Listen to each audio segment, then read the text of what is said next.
Is Monday the day to be betting road favorites in Major League Baseball? It just might be, at least this Monday, the 13th. You're going to find out right here on First Pitch. And joining me, I got Drew Martin and Bryan Power. I am Dan Alexander. And we got a full slate to break down here, boys. And I'm excited because my man Drew Martin batting leadoff here. He has already tabbed. We're going to hit the quota right out of the gate here and talk Phillies and Mets. I have to do it every single show, and I'm glad Drew brought it up for me because the Phillies coming off of a rare loss these last few weeks, and it was to your Marlins, Drew. So that Sunday game, it can be a tricky one. You think that was just the end of a series kind of falter for the Phillies, or could this be a potential slump for the Bats here coming up? What do you think as they head on the highway to take on the New York Mets? Yeah, Dan, I actually do. Just think it was a little blip on the radar, if you will, because this Phillies money train, I think it continues here in Citi Field. We get Christopher Sanchez on the hill. He's a guy I like. I really do. I mean, some people are thinking his numbers are not really going to hold. But, I mean, in 4 of his last 5 starts, he's given up just 1 earned run. So now going up against this Mets offense, I think he's going to have a pretty good start here. The Mets, a game under 500, Dan. They're off of Sunday Night Baseball. You know, some people think that's kind of a fade opportunity. I'm not going after it just because of that. They are staying at home, Dan. But the fact is, they're only 10-12. They're 2 games under 500 in Citi Field. So for whatever reason, they haven't played all that great of baseball at home. They are off of a pretty good win against the Atlanta Braves in comeback fashion last night. But I think we actually get the better pitcher here. A lot of people would maybe point towards Sean Manaea in the Mets as the better pitcher, but he's got just a 31-19 strikeout to walk ratio. I don't really think that's sustainable for his ERA. And when you're not missing bats at a high rate, and now you're going up against this Phillies lineup, I think the Phillies are going to get after him. Plus the fact he's got 19 walks on the season. If you're giving up free passes to this lineup, you're going to be in trouble. And not missing bats, just 1 strikeout last time out, I think the Phillies are going to be putting up some crooked numbers here, Dan. And, you know, the facts are this is the number 1 record in baseball. You are what your record says you are. And the Phillies are 28-13. They've also been road warriors, 13-6 on the highway. They smash lefties. They're one of the best lineups in baseball, really overall and against lefties. So, hey, that has me on the Phillies here, Dan, and we can get them as low as what, -110 right now? So risk 110 to win 100. Yeah, I'm on the Phillies tonight, Dan. Yeah, I think this one for me, it makes a heck of a lot of sense here, and you give that breakdown. Also, you know, BP, I'll ask you before we get into the game you have tabbed here. We'll talk some Red Sox and Tampa Bay Rays.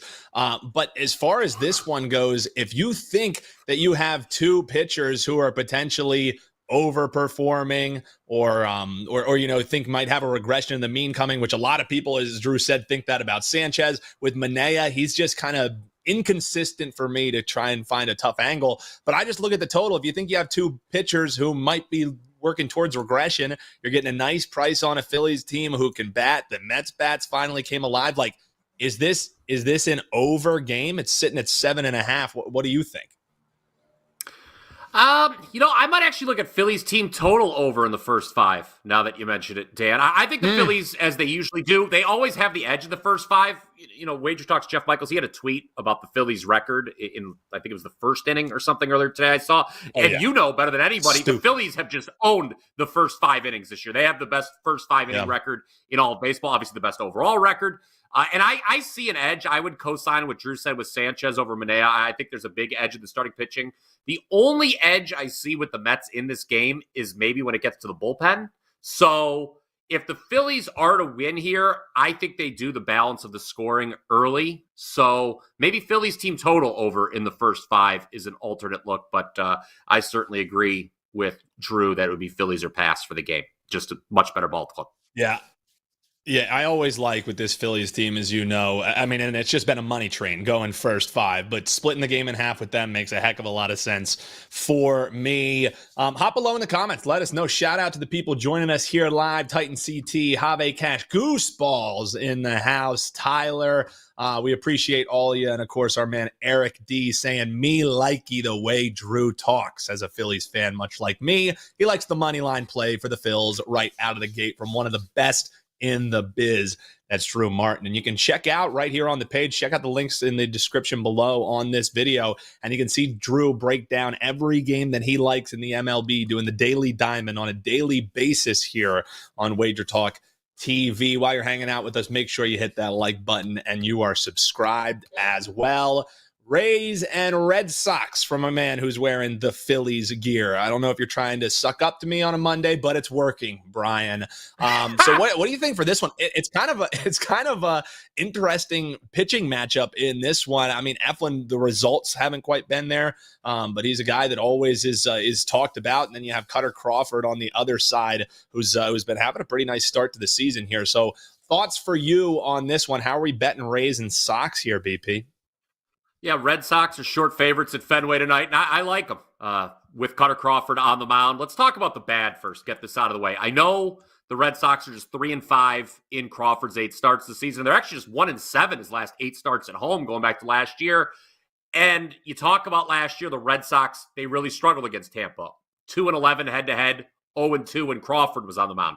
But as we all know, this is a new season, and I'm going to say it again. I've said it on this show before. I've said it on a lot of shows before. I don't think the Rays are very good. They have a minus 32 run differential on the year. They're 2-7 their last 9 on the road. They lose Sunday at home to the Yankees. And it ended up being kind of sort of close, 10-6. But they were down 6-0 before getting a grand slam, Dan. And so I just think that this team is being priced still as if they were good like last year. Of course, they got up to that great start in 2023 before slowing down in the second half. I don't know, man. The bullpen is lousy for the Rays. That's been one of their big issues. That group's got a 5.47 ERA, 1.49 whip on the road. And you mentioned Eflin. He's 0-3 on the road so far. And against the Red Sox in his career, 6.16 ERA. He's allowed 23 hits, including 5 homers in 19 innings pitched. And let's go back to Crawford now for Boston. 8 starts. I mentioned the team's only 3-5. But that's really misleading when you consider 1.75 ERA, 1.08 whip.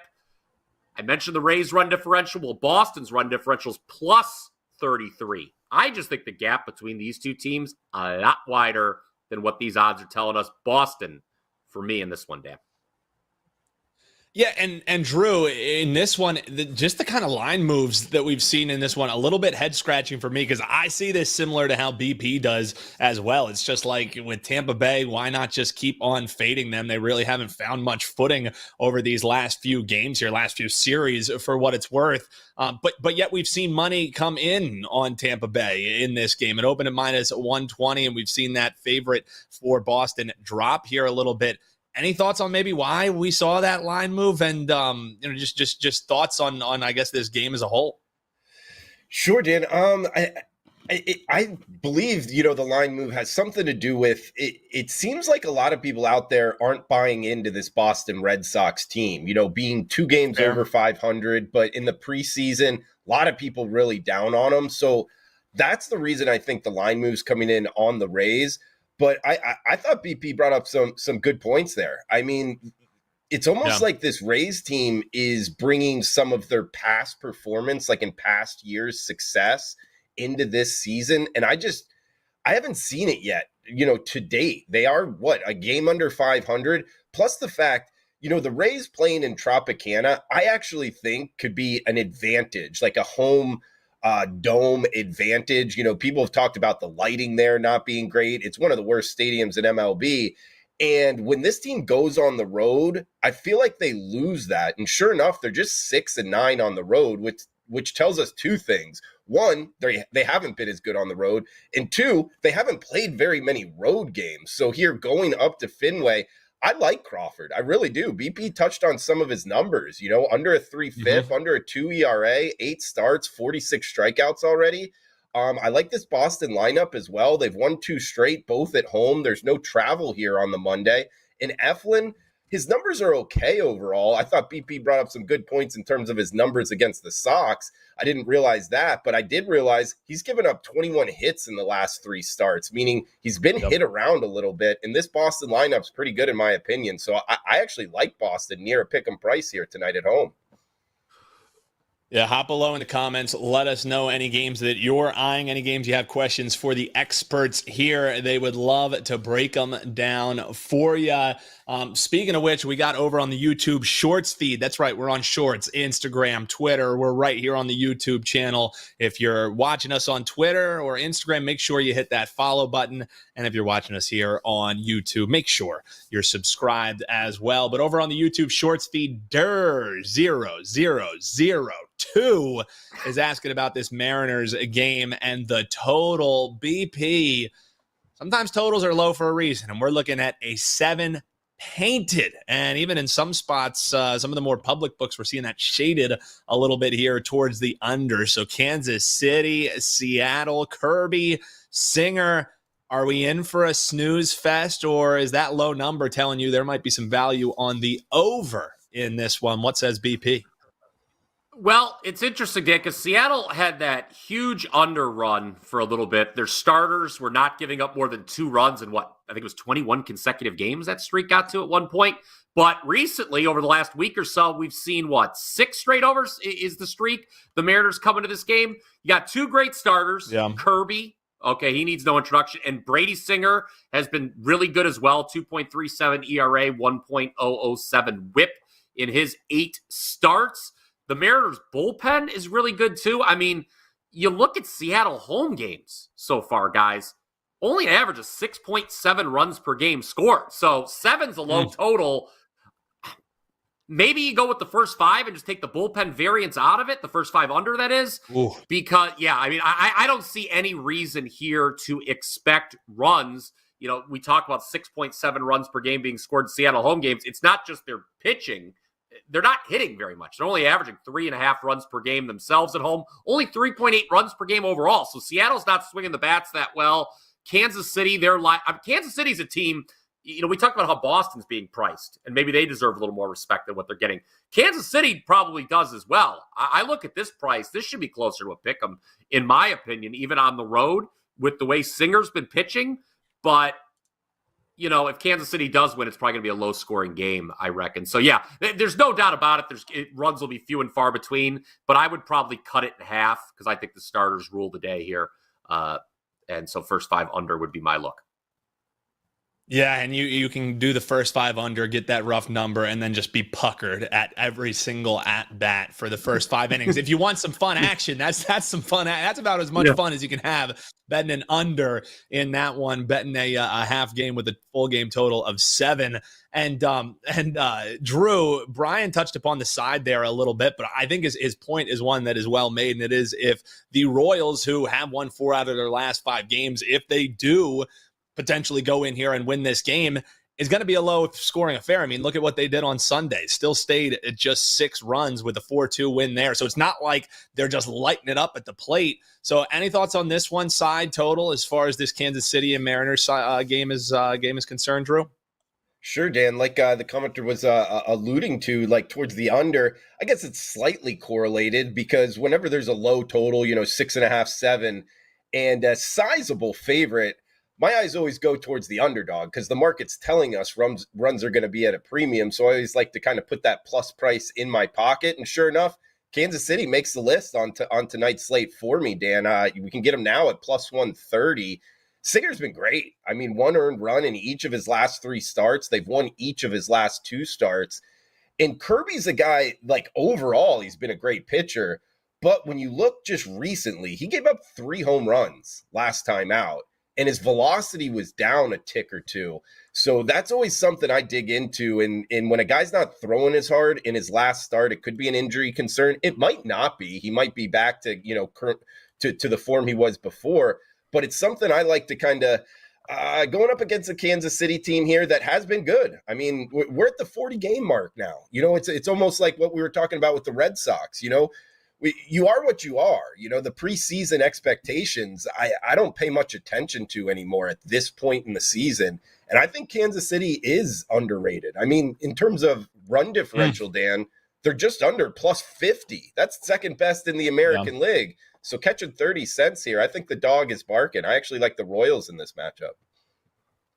I love the breakdown there from our man Drew Martin. Great question over there on the YouTube Shorts feed. Guys, the chat on our YouTube main feed is just blowing up. It always worries me when we got consensus all on one side because it seems too easy, but we've cashed with it with regularity here.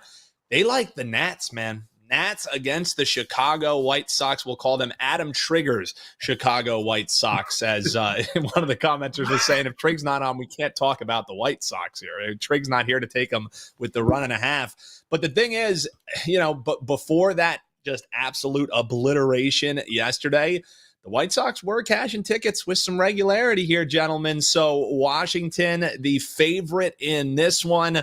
And for what it's worth, the pitcher that's going to be on the mound, Trevor Williams, he hasn't lost a start yet here for the Nationals. So, Drew, I'll throw it back to you on this one, and we'll get your thoughts as well, BP. But, do we just eat the chalk here with the Nationals and go back to fading the White Sox? Or was some of what we saw in that series from the White Sox legit, and they might be a bet on moving forward? This one has me a little bit. It is intriguing. It's probably the most intriguing White Sox game that's caught my attention this season. But you bring up Trevor Williams, the former second rounder out of Arizona State, the Sun Devil, 4-0 on the season. He's been one of the biggest surprises out of any starting pitcher across MLB. I mean, no more than 1 earned run in his last 4 starts. He's riding a hot hand here. In his last 2 starts, Dan, against the Orioles and the defending World Series champion Rangers, he blanked them in the innings he completed here. So I like this kid, Trevor Williams. I've been on him, I think, the last 3 or 4 starts here, and I'm not stopping against the White Sox team that, you're right, they are playing a little bit better baseball. But overall, I mean, Chris Flexen, I don't know, over a 4 ERA, the former KBO guy, it's not enough to keep me off of this Nationals team. It really isn't, Dan. And when you come down to it, the Nationals are the most profitable team in baseball, guys. That's the almost the best thing about betting baseball is you can be a 500 team. They're 1 game under 500, but this team has been cashing big plus price tickets. They're the only team in baseball up double-digit units on the season. I like this Nationals team. I really do, Dan. And at least last night going into the overnights when I was handicapping this, they were, minus $1.25. Now it's minus 130. I still don't think it's enough. I think this Nationals team is the side. With all due respect to the Sox playing a little bit better baseball, it's not enough to keep me off of the Nationals. I like Washington tonight. Yeah, and this is definitely one that we definitely want to keep our eyes on. The weather report in this one, it might be iffy if we get a delay. This game should likely be played, but we may have some weather to pay attention to in this one. So it is worth mentioning for that Washington game that it is something to watch. Any follow? I mean, Drew pretty much touched upon it there, but any follow-up for you on this one? It almost feels like there's not a posted line on it yet, BP, but this feels like one of those times I just go back to the well with a starting pitcher who hasn't lost yet and just take them to win. Give me a potential plus money price as opposed to having to lay some money with the Washington Nationals. Get good old Trevor Williams there to record a win and give me some plus money in my pocket against the White Sox. Who says no? Do you say no on that, BP? I would not say no. I like that look. Drew mentioned the Nationals, how profitable they've been. Well, Williams is the most profitable starter to bet on in all of baseball. The team is 6-1 in his 7 starts, and because he's been an underdog in a few of those wins, no pitcher, if you've bet on him every start, has been more profitable. It's hard to make a case for the White Sox here. I know they won 3 of 4 against the Guardians at home, but you're really asking a lot from Flexen here. And he has pitched okay of late. He faced Tampa Bay twice and Minnesota over his last 3 starts, only gave up 3 runs in 16 innings in those 3 starts. But at home, Flexen's been bad. 6.35 ERA, 1.65 whip. So, yeah, I think the price, I mean, it is a little scary to how you introed this discussion, Dan, that everybody's on Washington as a road favorite and a short road favorite, right? We don't talk about that a lot. For the record, They've only been in this price range once, and they did win this year as a road favorite of -125 to -175.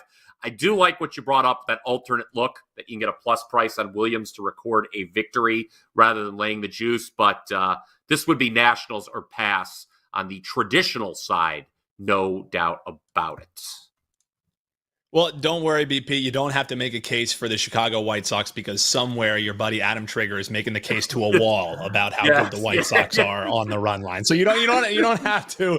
He's got that box checked for you, brother. So you can't do it in this one though. At this price, like that's the thing, that the price is so short. I mean, I don't know, +1.5. No thanks. No thanks. So yeah. Forget about it, man.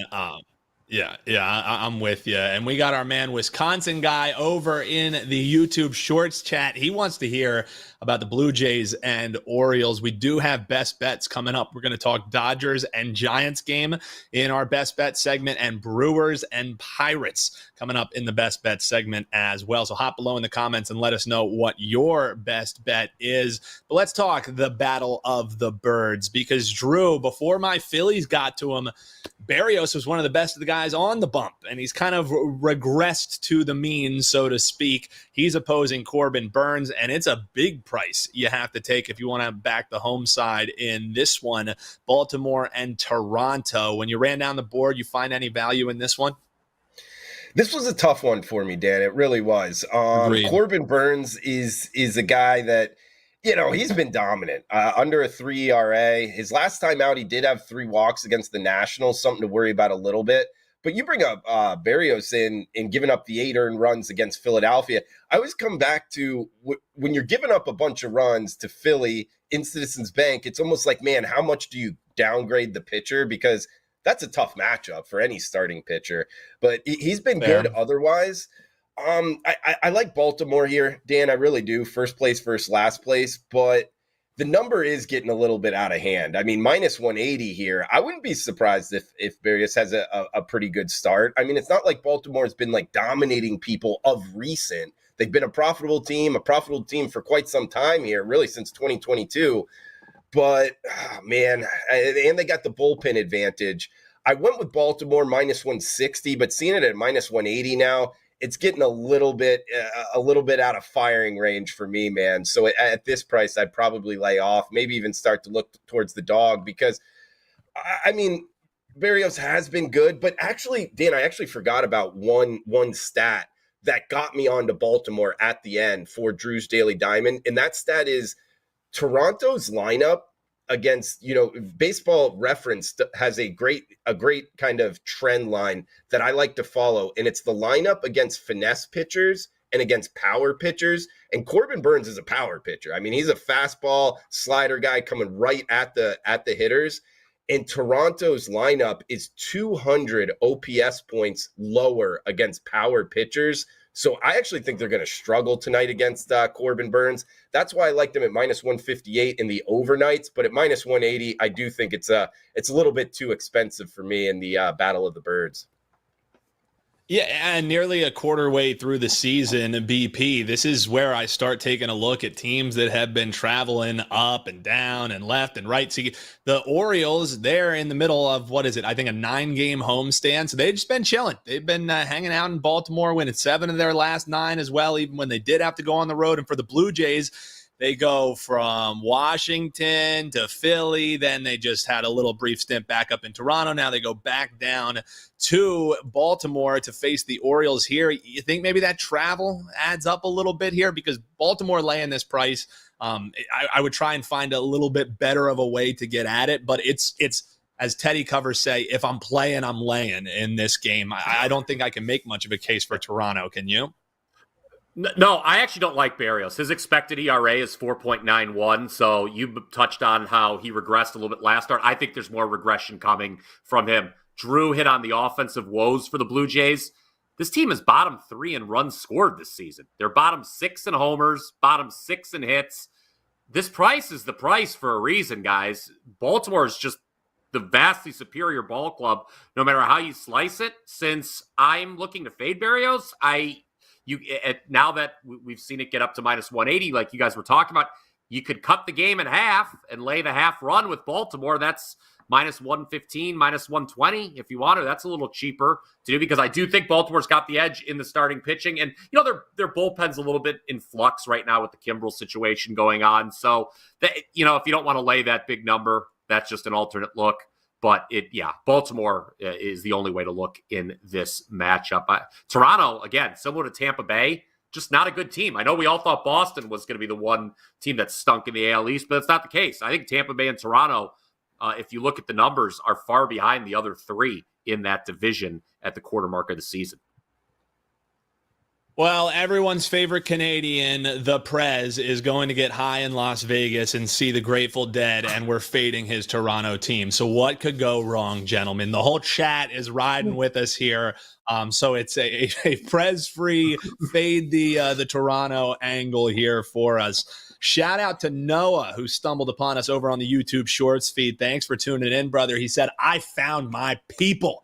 Is this about sports betting or are y'all just talking statistics? Noah, the answer is yes. We do it all here. We give you statistics, angles on games, player props, first five wagers, however you like betting baseball. We touch upon it here on First Pitch, and we do it all with a live chat, asking questions all along the way. So I can confirm you're in a safe space, Noah. You have found your people. You have found your degenerates as well in the chat here. So, Drew, speaking of some of those questions, our man Tyler is wanting us to talk about this Reds and D-backs matchup. For him, says, I think there's value with the Reds because Ashcroft is going to be pitching in this one. He's opposing Jordan Montgomery, so we got a little lefty versus righty battle here. And if you even just look back, this is a circle back on a series that we saw just last week, and it was where the D-backs were just rolling the Reds here. So he thinks maybe some revenge coming in game one. What say you, Drew?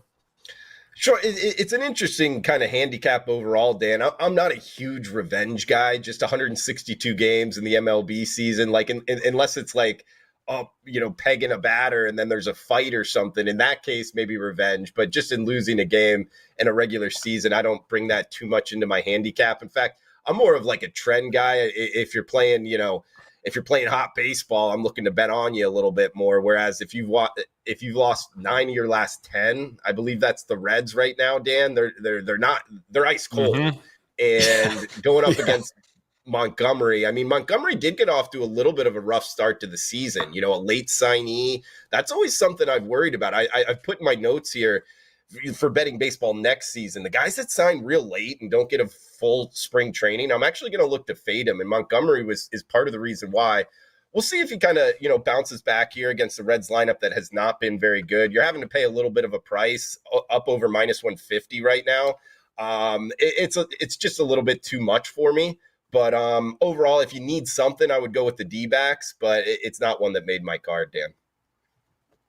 Yeah, this is one I'm not interested in trying to make a case here for a Cincinnati team who will swing at anything that they see. If they connect, okay, great. Maybe they'll hit some in, but they're still swinging, and a game isn't even going on. I would love to be a fly on the wall for that batting practice that they have going on there. Anything for you in this one, or you want to move on, BP, because this one has stay away for me written all over it. I get trying to find a case for value here with the Reds, but I just couldn't do it from what I was looking at. How about you, BP? Yeah. 4 runs or less in 12 of the last 15 games for the Reds, and 2 of the exceptions, they scored 5. Under? One of those was yesterday. Yeah. They still lost. I mean, when you're getting Kirk Herbstreit to go on the record and say biting things about you, you're really struggling. I saw Kirk had a tweet just burying the Reds lineup the other day. So, yeah, I would like to back the Reds at the plus price because Arizona was a team that I earmarked before the start of the season, guys, to regress a little bit. Remember, they got to the World Series, but they had a negative run differential in the regular season last year. But the Reds are just bad. I mean, Drew just mentioned they've lost 9 of 10. I don't want to back a team that's lost 9 of 10 right now, especially one that struggles to hit. I mean, you're basically putting all your eggs in the Ashcraft basket, right? You're saying, please, carry us to victory. This lineup can do nothing. So, I mean, unless if you believe they could do that, I would stay away from the Reds in this one. They just do not score enough runs. Yeah, it's pretty simple in that one. Hop below in the comments and let us know how you're looking to bet The Reds and the D-backs. Or if you're looking to bet another game, let us know about that too. That's for sure. We had a question here from chat. I'll touch upon it real quick. And then, guys, we'll get into this next game before we get into best bets. I'll give you guys some time to set up. We'll talk Angels and St. Louis. Don't worry, Have Cash. You asked that before we even started the show. I got you. We'll talk St. Louis and Angels coming up here in just a second. But Chad over on the YouTube Shorts feed is bringing up that Schmaff Schmings, that green book. They have that up 2 runs instant payout promotion that they have going on. So you can take a side, and if your team goes up by 2 runs, whether they win, whether they lose, two runs at any point in the game, doesn't matter if it's first, second at all, instantly your bet pays out on that one. He has it narrowed down to the Brew Crew, the Nats, or the Red Sox. We talked about how much we love the Nationals in this one. For me, out of those 3 teams that you have narrowed down, I would take the shortest price that you're going to be potentially getting with the team that we all kind of are seeing similar, and that's the Boston Red Sox. Fading Tampa Bay, fading Zach Eflin. Give me the Red Sox to get up by 2 any point in that game, and you're not having to lay a crazy, minus 140 that you would have to do with the Nationals to do it. For me, I've really struggled with finding, the Brew Crew, and still similar thing. Minus 140, minus 135 is what you're looking at. Give me the minus 116, up by 2, Boston. That would be the look for me. Drew, Angels and St. Louis. Soriano, Liberatore. A nice Italian matchup on the bump here today in Los Angeles. Have was wanting to know if we can find any value here on his home side of the Angels, the dog, so to speak, in this one. What do you think? I mean, that's the only way I would look at this one, Dan. I mean, the Redbirds, they've lost, 7 of their last 8 games. Talking about fading teams not playing good baseball, they've been ice cold. So, yeah, it'd be Halos at home. Pick 'em price, kind of surprising. That's the only way I would look at this. It's another one that didn't make my card. Just I haven't been betting many Angels games for whatever reason. They haven't been kind of positive or negative for me. But if you need something late night degenerate special type deal, Dan, I would go with the Halos. Oh, we need some late night degenerate specials, especially since the fact that we have, 5 games that start after 9:30 tonight. So it is a degenerate's delight here in MLB. That is for sure. And we have a best bet coming up on the latest night or the lightest game on the night card. That's coming from Drew Martin here in just moments. Dodgers and San Francisco Giants coming up. But circle back, you'll get the last word here on this Angels and St. Louis game. The total seems about spot on where it's sitting. So I was maybe thinking on betting an under here, but I just couldn't find anything in this Angels and St. Louis game. So much like Drew, I looked at it and then I said, there's a nice card. I'm going to look elsewhere. What say you, BP? Both these teams stink. I just don't know what other way to say it. I don't want to bet on either of them right now. And Drew talked about the Angels, how they're priced at home. Here's the problem. This season, when they're in the pick'em range, plus 125 to minus 125 at home, they're 1-12. So, you look at them, you're like, oh, here's some value, but they're not coming. It's not working. At home this year, they're being outscored by 1.7 runs per game. That's just horrible. And then you're like, okay, well, let's go the other way. The Cardinals on the road get outscored by 1.2 runs per game. They're only scoring 3.4 away from Busch Stadium. The Cardinals, it's weird. Basically, my whole adult life, all of our adult lives, this has been a good ball club, right? Organizationally, top down, they'd call guys up when needed, right? Going back to last year, man, this is the worst St. Louis has been in some time. So to echo your guys' sentiments, this is not a game that I would be looking to play. It was maybe the first one I crossed out when coming up with my best bet for the show today. Yeah, and I love that breakdown there. That's Bryan Power. Check him out, WT.buzz/BP. You can actually partner with him and Mark Zinnar, guys from the Morning Wager here, 2-for-1 NBA special, and it's been a profitable one. We'll tell you about some ways to save some cash here at WagerTalk. But before we get into best bets here, I just want to get your guys' thoughts on this Cleveland and Texas game, because one thing that stood out to me with the Texas Rangers over the weekend was they couldn't get it going at the plate in Colorado. And then their manager, Bruce Bochy, after the game, he gave a great bet on quote. You know, our guy Teddy Covers loves looking at the quotes. We're, quote, officially in a funk here. That's obvious when you look at the lack of runs we put up in the series. It doesn't happen often, but it's baseball. Like Charlie Kelly, it's baseball, baby. 1 run today. I'm just as surprised as anyone, and it goes on. It's not a bet on quote for me. It sounds like a guy who's like, how the hell did my guys not manage to muster up some runs in Colorado? So for me, I actually think, and I know it's a stinky dog special, I think Cleveland is potentially, finally, I know it was against the White Sox, but a 7-0 win is nothing to sneeze at, even on a Sunday game. I got a little buy sign on Cleveland, at least in game 1 here against the Texas Rangers. Before you guys give your best bets, Drew, any thoughts on that potential stinky look I have for the folks? And you're saying stinky look on Cleveland? Yeah. I kind of want to bet Cleveland here.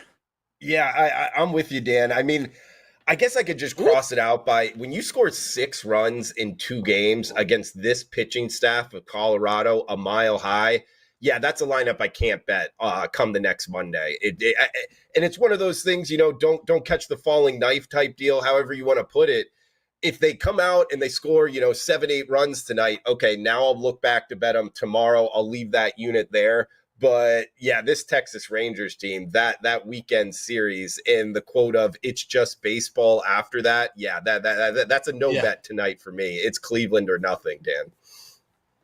Yeah, any Always Sunny fans know that's baseball, baby. After Charlie Kelly downed like 1,000 beers on a cross-flight trip to shout out old Boggs there. So yeah, whenever I see a similar Charlie Kelly quote, it's an automatic fade for me. That's baseball, baby.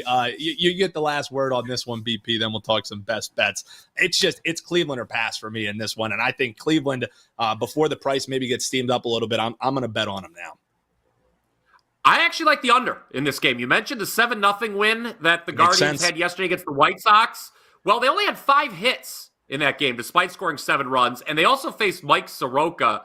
I gave a free play out yesterday on my page. Guardians team total over, because every time Soroka's pitched this season, the White Sox opponents have scored 5 or more runs, but they're not facing Mike Soroka. Obviously, today they're facing the Texas Rangers. And yes, the Rangers, that's a real red flag. How few runs they scored at Coors Field over the weekend. But here's the thing with the Guardians. Before the 7 they scored yesterday, they had scored just 1, 3, and 2 against those very same White Sox. So they more than doubled their runs in yesterday's game. And I was at the game last Wednesday against Detroit, a 5-4 win, a misleading 5-4 win. They hit a homer in the bottom of the 9th to tie it up, won it at extras. They only had 5 hits in that game. The Guardians haven't had a game with double-digit hits, I don't think, this month. So that's the only red flag. Yeah, the last time the Guardians had double-digit hits in a game was April 28th. So I would be looking at the under in this game. I do agree, side-wise, I think the Guardians might be a little undervalued. They've been a better team than the Rangers this year, but I just don't see a lot of runs between these two teams because, quite frankly, neither of them have been scoring a lot of runs lately. Yeah, that makes a heck of a lot of sense to me, too, in that one. Hop below in the comments. Let us know what your best bet is on the slate tonight, because you're going to find out our guys right this moment. Drew Martin's got a 4% big bet up in the MLB over at wt.buzz/DM. Drew, correct me if I'm wrong, but I think we're on a little 5-0 run with plays that have fit into this mold for you. And tell folks about what you got tonight, and also tell us how we're going to be betting this Dodgers and Giants game, because talk about big favorites, man. This is one that just continues to cash, and that's with the Dodgers side. So tell us what we got here tonight, Drew. Absolutely, Dan. Yeah, WagerTalk got the 4% big bet up, and on Mondays it's been 5-0 right off the weekend series, riding a couple trends here. So hopefully keep that streak going. Guys, check it out. Drew Martin, WagerTalk.com. 4%er, the big bet up and available. We got the LA Dodgers, San Francisco Giants on the night slate here. It is Yamamoto and Jordan Hicks. Minus 190, that's the Dodgers. 7.5 being the total. Checking the numbers here. Actually, minus 180, 85 you can catch them at. But, Dan, it really comes down to the Dodgers, number 1 lineup in baseball, number 1 lineup against righties, number 1 bullpen by my numbers. So am I going to go up against that? No, I'm not. Yamamoto, he's got under a 3 ERA, 47-8 strikeout to walk ratio, 2 earned runs in his last 3 starts combined. This guy is riding a hot hand right now. He's up against Jordan Hicks, who, was a reliever last year, now turned starter. We're getting, 6, 7, 8 starts into this season. I always worry about those type of guys that are used to going, an inning, and now they're going 5, 6 innings. And sure enough, he had 6 walks in his last 2 starts. So now he has 16 walks year to date. It's a guy, when you're walking a lot of batters and now you're going up against the number 1 lineup in baseball by team OPS, by weighted runs created plus, and the Dodgers 8-2 their last 10. They're 27-15 on the season, plus 74 run differential, number 1 run differential in baseball. Hey, they're the away team, so that kind of opens it up to lay the 1.5 here. And we could get them at minus 105, plus 100 if you shop around. It is the Dodgers on the run line. I think they kind of win, and maybe in blowout fashion here. So Dodgers on the run line for my best bet, Dan. Dodgers laying the 1.5. Gavin Stone on the mound in that one. It's can't talk me into trying to find a way to back the San Francisco Giants, even at home. That's for sure. So Dodgers laying the 1.5. That's the best bet for Drew. Check out his true best bet, locked and loaded, wt.buzz/DM. Bryan, you want to talk Brewers and Pirates here. Keller and Rhea. Hey, I'll say the debut for the new Pirates pitcher was absolutely electric, and then that 6th inning happened, and then life kind of happened for the Pittsburgh Pirates. But hey, there's some excitement for the LSU prospect. We will give that, but he's not on the mound here on this one. It's Rhea and Keller. How are we betting this one, BP? Yeah, we'll talk about those Pirates bullpen woes in just a minute. Little surprising. These teams met last month in Pittsburgh. Milwaukee was only able to manage a 4-game split. I say surprising because Milwaukee's been a top 5 team in the National League so far. Pirates, after a somewhat decent start, 2nd year in a row, they're back to being a bottom 5 team in the senior circuit. In fact, since that series split with the Brewers, Pittsburgh's just 5-10 its last 15 games. So I like the Brew Crew to take care of business in tonight's series opener. Let's start with the fact that the starter for Pittsburgh tonight, Mitch Keller, he's not doing well. Strikeout rate's below league average. His hard hit rate's currently at his highest point since 2021. He's also 0-4 versus the Brewers' lifetime 6.23 ERA. And this will be his 2nd time facing him this season, something we've talked about before on the show. That's usually an edge to the hitters. And you touched on the Pirates bullpen, the way things kind of got a little hairy there on Saturday, Dan. Well, let's not forget they used some high-leverage guys on Sunday as well. The Brewers were going to have the bullpen edge in this matchup no matter what. But you look at the usage for the Pirates over the last 2 days, it's now a huge edge for Milwaukee when we get to the late innings. And I think Milwaukee's got the edge early, too, with Ray. The team's 6-1 with him on the mound. He didn't pitch in the previous series between these teams that I mentioned. So no edge for the Pirates hitters like the Brewers have, seeing Keller for the 2nd time. And Ray's a righty. Pittsburgh's 30th in WRC plus versus righties this season.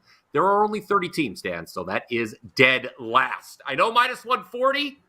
It's kind of getting to that threshold where you debate the juice, but to me, this matchup, Milwaukee should be closer to minus 175. So I think there's value here. Milwaukee would be my best bet for the show, is my best bet for the show today. And as you mentioned, today is the last day to take advantage of that 2-for-1 NBA special. Myself and Mark Zino on its 24-10 run in the association. 3 straight winners have a 4% best bet tonight in the playoffs. It could be, should be, would be, and will be the Brewers money line against the Pirates. That's the best bet for our man, Bryan Power. Best bet for Drew was the Dodgers and Giants. Before we shut things down, guys, we love you in the comments section. Hey, if you're joining us live, we got hundreds of people watching. Get those likes up, folks. Doesn't take a second to hit that like button, and we greatly appreciate it. And be like our man Noah. If you haven't already, make sure you're subscribed here. But in the chat, John Kissel, before we shut things down, wanted to get some brief thoughts here on the Cubs and the Bravos. This was a game that was covered earlier today on WagerTalk today, so you can get some more thoughts over there if you'd like them. But Imanaga and Lopez, Drew, this is one that the sheer pass for me, about minus 150 for Atlanta in this one. Cubbies, maybe some road value as a dog, but only under money in this one thus far. What do you think, Drew? I like it, Imanaga on the hill for the Cubbies. This guy's good coming from the left side, Dan. 43-5 strikeout to walk ratio, just 5 free passes in 7 starts and only 5 earned runs in 7 starts. So 4 of his starts, he's blanked his opponents in the innings completed. 1.08 ERA. I like the Cubs here, Dan. It's nothing I went crazy on though, because yes, the Braves lineup is, if you go in May, they've been kind of cold, actually. I think they're bottom 6 by team OPS, but they're back at home. They're 13-4 in Cobb County. They kind of crush it at home. So will they find it coming back to the ATL? Now, there is the Sunday night baseball fade. They just played last night and actually lost kind of in dramatic fashion there at the end. Now with travel, so kind of checks the list for Sunday night baseball fade. But I think even more so, coming back home, they've been a lot better and they've crushed lefties. So it's kind of a tricky handicap overall. But yeah. I think the Cubs in Imanaga have a little bit of edge here. And plus 130, risk 100 to win 130. If you need something, this should be a fun one. A lot of people in the stands here, Cubs fans, Braves fans. I would go with the Cubbies. Yeah, and it looks like we have some wins coming in potentially. I mean, game's a little bit away, but it looks like left, center, in. So, I mean, BP, this one has all of the makings on paper. If you look at the weather report, like this is a pitcher duel through and through, right? We just close our eyes and bet the under in this one? What do you think? Well, if you've been betting the under in Braves games recently, you've been doing well because the last 19 games, there's 17-1-1 to the under. That's crazy. I tried the over last night. The only at bat the whole game I didn't want a 2-run homer. I got a 2-run homer last night. I wasn't very happy. Congratulations to you Mets fans. I'm sure that was very fun. Anyone who bet the Mets. But, I mean, and with Imanaga on the mound and that Braves under trend, runs are going to be scarce. I expect the Cubs to be a very, very public underdog because, like Drew mentioned, the Braves are coming off the Sunday night game. Travel involved. It was a dramatic loss, the way they lost in the final at bat. The Cubs are obviously always a public team. So, I don't know. It's a little – it's almost too good to be true, the plus price next to the Cubs when you think about it. But, runs are going to be scarce in this one, no doubt, considering how Imanaga has pitched and just how few runs that we've seen in Braves games. That's incredible to me. You would not think a team with this lineup would be 17-1-1 to the under over their last 19 games. Yeah, I couldn't agree more. That's Bryan Power. Big thanks to him and Drew Martin. Drew Martin's best bet, the Dodgers laying the 1.5 against the Giants. Bryan Power on the Brewers. Money line against the Pirates. If you want their true best bets, go on over to WagerTalk.com. Final day to get 11 days of plays for the price of 7. Also the final day for that 2-for-1 NBA special. Make sure you hit that like button on the way out. Folks in the comments below, let us know what your best bets are. Some folks asking about that A's game. If you want more info, you don't have to go far. Actually, Adam Trigger has a game breakdown on that A's game right now on the WagerTalk YouTube channel. So check that out. You can get all the info you need to cash on all the sports you love. It's what we do here at WagerTalk. Best of luck, everyone. We'll see you next time right here on First Pitch.